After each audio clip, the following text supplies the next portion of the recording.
Hello everyone, good morning. This is Anil Kumar Trivedi, welcoming all of you in the online study of class 12. मैं अनिल कुमार त्रिवेदी आज की आपके online class में स्वागत करता हूं। आज हम पढ़ने जा रहे हैं बिजनेस स्टडीज़ क्लास 12।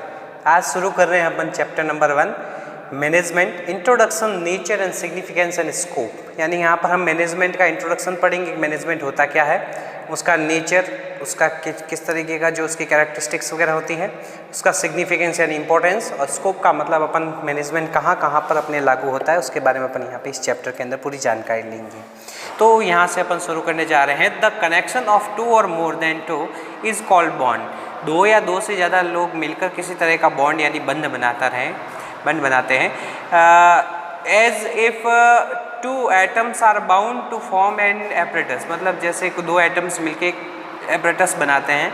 और प्रीफिक्स ऑफ संस्कृत प्रीफिक्स का मतलब उपसर्ग है यहाँ पर संस्कृत का, जिसके अंदर है प्र यानी आगे, पहले से ही इसको बोल सकते हैं अपन। प्रीसीडेड बाय द बॉन्ड से है जो आगे लगाया गया बंद यानी bond turns into the management प्रबंध, जिससे ये पूरा मैनेजमेंट बना है, जिसको प्रबंध कहा जा सकता है। और मोर पीपल कंप्राइज ग्रुप और ऑर्गेनाइजेशन, दो या दो से ज़्यादा लोग मिलकर है किसी तरह का ग्रुप या ऑर्गेनाइजेशन बनाते हैं। This bond has created the family, इसी तरीके से एक जो है इसी तरीके से सभी लोग मिलकर जो एक फैमिली बनाते हैं। फैमिली का मतलब यहाँ पे परिवार से नहीं, यहाँ पर समाज से and society. Civilization and the culture are created, इसी तरीके से सिविलाइजेशन बनता है, कल्चर बनता है, रहन सहन की जो है तौर तरीके बनते हैं। With the technique of neutering the family life, जो नई नई टेक्निक से जो है फैमिली लाइफ वगैरह किस तरीके से जो है हो सकती है, उसकी टेक्निक निकाली जाती है। Ways of living in the society, इससे व्यक्ति वेज सीखते हैं किस तरह से अपन सोसाइटी में रहना है। नेचर और process of using raw material किस तरीके से यूज़ करना है, उसका पूरा प्रोसेस है, उससे अपन को पता चलता है। पर्सन, फैमिली, सोसाइटी और organization use a resources to fulfil their needs, इसी तरीके से कोई भी व्यक्ति है, फैमिली है, सोसाइटी है, वो सभी रिसोर्सेज को यूज़ करते हैं ताकि अपनी डेली नीड्स को है फुलफिल कर सकें। But in order to use this resources efficiently the application of knowledge, मतलब रिसोर्सेज समाज में बहुत सारे हैं, लेकिन उनको यूज़ करने के लिए अपन को किस तरीके से कहाँ पे कैसा नॉलेज चाहिए, तो वहाँ पे नॉलेज चाहिए, साइंस चाहिए, फिलॉसफी चाहिए, स्किल चाहिए, आर्ट, एक्सपीरियंस एंड टैक्टिक्स जिसको कह सकते हैं अपन, are considered as a management और द मैनेजमेंट स्टडी। इन सभी की स्टडी को, इन सभी को समझना, सीखना, वो ही पूरा मैनेजमेंट या मैनेजमेंट स्टडी कहलाता है। Therefore the inevitable of fundamental management is linked with the emergency and the development of human being. जिस तरीके से मैनेजमेंट है वो शुरुआत से ही अपने साथ में जुड़ा गया, जब से ह्यूमन बीइंग सिविलाइजेशन शुरू हुई थी, हम जब ग्रुप में रहना शुरू हुए थे। The first development urban civilization of the human civilization all over the world is considered to be the civilization of Indus Valley of the Indian subcontinent। तो कंटिनेंट का मतलब क्या होता है कि ऐसा जो क्षेत्र, ऐसे जो है पूरा एरिया जो जिसके चारों तरफ समुद्र हो, उसको कंटिनेंट कहते हैं। इंडिया को सब कॉन्टिनेंट क्यों कहते हैं? क्योंकि इसके तीन तरफ समुद्र है, चौथी तरफ नहीं है, इसलिए इसको सब कॉन्टिनेंट कहते हैं। तो इंडिया है वो एक ऐसी, इंडिया में ही सबसे पहली जो है अर्बन सिविलाइजेशन डेवलप हुई थी, जिसको इंडस वैली सिविलाइजेशन कहते हैं, जो इंडिया में है। Which currently known as Mohenjodaro, Kalibanga and the Harappa civilisation culture of its cities, मतलब उसको कालीबंगा, मोहनजोदारो या हड़प्पा कहा जाता है। According to the recently concluded research study of Indian Institute of Technology Kharagpur ने इसके ऊपर पूरी स्टडी की थी, लास्ट अभी रिसेंटली स्टडी की उसके अंदर, and the Indian archaeology department and a research paper published in the world famous research magazine Nature May 2016। Indus Valley civilization existed 8000 year ago। Indus Valley civilization 8000 साल पहले थी, तब से शुरू हुई, and may be even more ancient, और उससे भी पुरानी हो सकती है। From this research study and other available historical evidence it is clear that Indus Valley civilization is also 3000 years older even from the oldest known Egypt and the Mesopotamia civilization। जो यानी इस पूरी स्टडी में ये पता चला कि जो ये मेसोपोटामिया और जो इजिप्ट की सिविलाइजेशन से, उनसे भी ये 3000 साल पुरानी, यानी सबसे पुरानी सिविलाइजेशन है वो इंडस वैली सिविलाइजेशन है। In the civilization study of Egypt and Mesopotamia the remains of the material used in the Indus valley civilization have also been obtain, मतलब मेसोपोटामिया और इजिप्ट की जो है सिविलाइजेशन, उनमें इंडस वैली सिविलाइजेशन की भी कुछ चीज़ें जो यूज़ की जाती थी वो मिली हैं। It is a matter of self pride for us that the earth that on the earth that we have born was developed civilization over 8,000 years ago। हमारे लिए बहुत प्राइड की बात है कि हम जहाँ पर रह रहे हैं जिसकी सभ्यता 8,000 साल पुरानी है और उससे भी मतलब पुरानी है। The Indian subcontinent is called mother of the civilization. इसको अंडरलाइन आप करें, लिखें। द इंडियन सब कॉन्टिनेंट की जो है उसको भी इस सभी सिविलाइजेशन का मदर कहा जाता है। Textile were manufactured in the 8,000 year एगो। सबसे ज़्यादा है उस समय टेक्सटाइल है यानी कपड़ा वगैरह वो मैन्युफैक्चर होता था। Developed Indus valley civilization. Food grain यानी इंडस वैली सिविलाइजेशन जो डेवलप थी पूरी, वहाँ पर फूड ग्रेन के स्टोरेज मिले हैं in the big buildings of the Mohenjodaro. बड़ी बड़ी बिल्डिंग में फूड ग्रेन्स का मतलब ये जो अन्न वगैरह धान वगैरह उनके स्टोर करने के लिए अलग अलग चीज़ें वगैरह मिली जिसमें स्टोर किया जाता था। यूज़ ऑफ कार्व्ड ब्रिक यानी कि कार्व्ड का मतलब जो है ईंटों का वगैरह यूज़ किया जाता था, वो किस तरीके से बनाकर वो सभी वहाँ पे बताया गया है, वो मतलब वो मिली है। कालीबंगा एंड द एविडेंस, ये कालीबंगा में मिला है, ठीक है, ईंटों वाला। And the evidence of oldest port का मतलब जहाँ पे नावें वगैरह आती थी, ठीक है, are also found in Lothal, जो लोथल में मिला है। Urban development was also superior in the Indus valley civilization. Indus valley civilization में अर्बन डेवलपमेंट भी बहुत ज़्यादा था। In the time of civilization trade was from neighbouring countries like 8,000 year ago and the practice of management was also found. मतलब उसमें trade है अलग अलग कंट्रीज से, पास वाली कंट्रीज से किया जाता था और उसमें मैनेजमेंट वगैरह भी किया जाता था, वो भी उनसे पता चला है, ठीक है, कि मैनेजमेंट कैसे करता था। The establishment of huge food grain house, वहाँ पर जो बड़े बड़े फूड ग्रेन हाउस वगैरह बनाए जाते थे।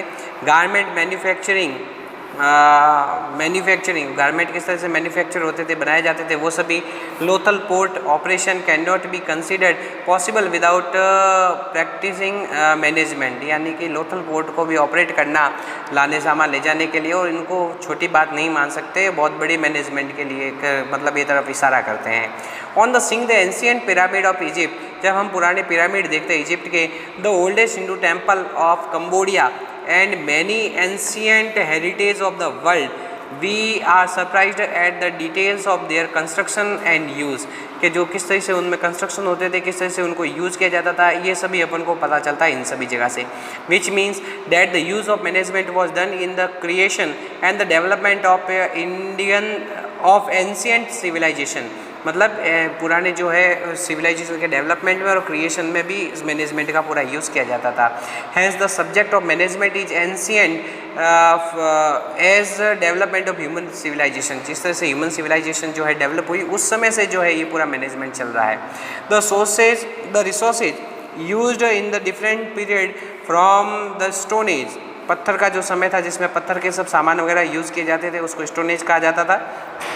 तो till current information technology era such as material machine method money main market have remained almost the same। मतलब उसमें जो ये सारी चीज़ें तो है मतलब सेम मिल रही है जो पुराने समय में जो खोज की गई थी और आज के समय में जो खोज की गई उसमें only the method and technique process and the ways of their application are use have been changing every day based on the research experience and need. Management उसी तरीके का होता था, उस समय भी वैसा ही होता था, आज के समय में भी ऐसा ही होता है, लेकिन जैसी जैसी समय के साथ में ज़रूरत है बढ़ रही है उस तरीके से मैनेजमेंट का जो मीन बेबी है उनके एप्लीकेबल है उनके रूल्स वगैरह वो भी चेंज हो रहे हैं कंडीशंस के हिसाब से। Simplicity and the convenience in life, prosperity and expansion in the life has been the nature and the purpose of human being in every age। हर जगह पे जो है सभी व्यक्ति का यही था कि हम डेवलप हो, हमारा प्रॉस्पेरिटी हो, एक्सपेंशन हो, हमारा जो ह्यूमन बीइंग है वो हर एज में किसी भी समय में उनका टारगेट ही रहा है कि हमारा भी डेवलपमेंट हो और सबका मतलब कुल मिला के डेवलपमेंट हो, पैसे कमाए अच्छे से। For its achievement the human brain has been experimenting and research the nature provided resource in various way। जो समय समय पे अलग अलग तरीके से जो है अलग अलग रिसोर्सेज का जो है किस तरीके से यूज किया जा सकता है उनके बारे में वो हर बार वो रिसर्च करता रहा है। when developing various resources it is essential to keep in mind that the goal in order to balance the responsibility and boundaries, यानी हमको जो है रेस्पॉन्सिबिलिटी अपनी क्या होगी, अपनी बाउंड्रीज क्या क्या होगी, उन सबको भी दिमाग में रखना बहुत ज़्यादा ज़रूरी है। This skill required special knowledge strategy, हमें इसके लिए स्पेशल नॉलेज की जो ज़रूरत रहती है। This requested knowledge can be attend only through the learning process. ये जो है हम लर्निंग यानी मैनेजमेंट के बारे में सीखेंगे, समझेंगे, उससे अपन को ये नॉलेज मिल जाएगा कि हमको किस तरीके से मैनेजमेंट कहाँ पर अप्लाई करना है। इन each phase of development of human civilization, the need and goals of society and the organization have changed in the dynamic circumstances according to the meaning of the management work theories workplace and the importance has also been changing। मतलब ये जो है जैसे जैसे जो human जो है change हो रहे हैं, उनकी नीड्स और उनके गोल्स सोसाइटी के हो या व्यक्तिगत खुद के पर्सनल हो, इंडिविजुअल गोल्स हो, तो उसी तरीके से है उनके जो मैनेजमेंट की थ्योरी भी चेंज हो रही है, उनका वर्क है, उनका वर्क प्लेस और उनका जो है एप्लीकेशन भी चेंज हो रही है, कहाँ कहाँ उनको अप्लाई करना। Knowledge of the management has also been developed gradually with the experience and the experiment. समय समय पे जो एक्सपीरियंस हो रहे हैं, समय समय पे जो एक्सपेरिमेंट्स चल रहे हैं, उनके हिसाब से जो है इसका जो मीनिंग भी जो है मैनेजमेंट का चेंज हो रहा है। Based on this the concept of management theory process developed and the managerial technique have evolve. मतलब इस तरीके से जो मैनेजमेंट की टेक्निक भी बनी नई नई, और उस तरीके से मैनेजमेंट का जो है पूरी थ्योरी प्रोसेस है वो उसमें भी डेवलपमेंट हुआ। The goal of organized group and resources to achieve livelihood, यानी कि जो ऑर्गेनाइज ग्रुप का सबसे मेन जो टारगेट था वो है लिवलीहुड को अचीव करना था। To get this service of the living to make profit. इसके लिए क्या था, डेवलपमेंट के लिए सबसे ज़्यादा जरूरी था प्रॉफिट कमाना। और can be anything else for which they have to be some individual work, यानी इसलिए वो काम वगैरह करते थे। The nature of the organization and the work place is influenced by the organization goal and environment. Environment और goal के हिसाब से जो है वर्क प्लेस वगैरह की जगह चेंज हो जाती थी। You can observe in your personal life that how many enterprises और ऑर्गेनाइजेशन आर वर्किंग। हम पर्सनल लाइफ में भी देखते हैं बहुत सारे ऑर्गेनाइजेशन और एंटरप्राइजेज है वो काम कर रही हैं in the world to fulfil all the needs and wishes of your life, यानी आप सब ज़िंदगी की सब विशेज और नीड्स को पूरी करने के लिए जो सारी ऑर्गेनाइजेशन काम कर रही है। ऑर्गेनाइजेशन का मतलब बिजनेस वगैरह, हम डेली कितनी सारी चीज़ें यूज़ करते हैं, उन सबको पूरी करने के लिए भी बिजनेस ऑर्गेनाइजेशन चलती हैं ताकि अपन को ईजिली अवेलेबल हो सके सारी चीज़ें। Since we start our life cycle from morning clock to toothpaste or all other sources safety equipment needed from the morning to night। हमको पूरे सुबह से लेकर शाम तक अलग अलग तरीके के इक्विपमेंट की जरूरत पड़ती है, चाहे जो टूथपेस्ट हो, चाहे सोते समय चादर वगैरह की हो, तो हमें बहुत सारी चीज़ों की जरूरत पड़ती है। Are being provided by the business organization, वही बिजनेस ऑर्गेनाइजेशन प्रोवाइड करती है। Government and social organization, government हो चाहे सोशल ऑर्गेनाइजेशन, वो अपन को अवेलेबल करवाती हैं।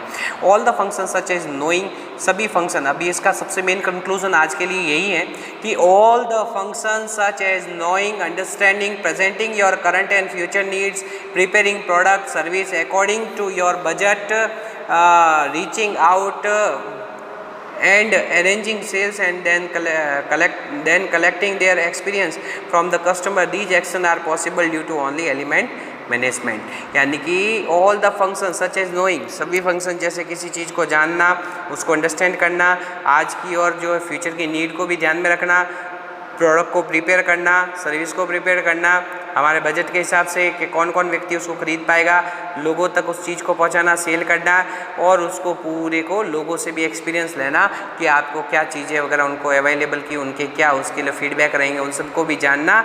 ये सारे जो है मैनेजमेंट के अंदर ये सारे आते हैं। किसी चीज़ को मैनेज करने के लिए इन सभी चीज़ों का होना बहुत ज़्यादा ज़रूरी है। तो आज की जो स्टडी अपन बेसिक यहीं पर ख़त्म कर देते हैं।